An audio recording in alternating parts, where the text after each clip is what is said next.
They met in 1937 in a restaurant in the most romantic city on earth, Venice. It was love at first sight from the first word spoken. He was a famous writer, she was a Hollywood actress, both migrants, both originally from the land of poets and thinkers, Germany. Everything spun like a dream. Erich Maria Remarque and Marlene Dietrich spent several unforgettable months together. It seemed each had found a kindred spirit in the other. Then Marlene had to return to America. Erich stayed in Europe. They wrote letters to each other, full of passionate feelings. And so, unable to bear the separation, Remarque moved to America to be closer to his Puma, as he called her.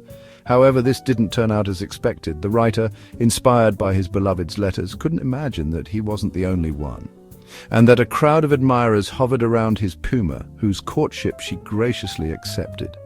From Marlene's side, who was used to a lot of male attention, a coldness towards Remarque began to be felt. And over time, their relationship became more like a drama in which one lied and the other was happy to be deceived.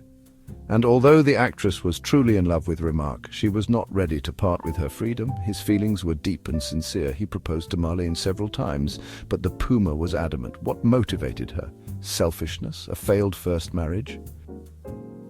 In 1940, their agonizing romance for the writer ended, and Remarque plunged into depression and the writing of one of his most striking novels, Arch of Triumph, in which Marlene became the prototype for the main character.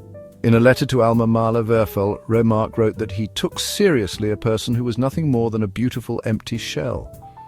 Was she really an empty shell, or was it she who filled him with such a wave of feelings that he couldn't cope with them, other than by writing some of the best novels of his time? Or did the writer invent her, paint in his head and heart an image that she wasn't in reality?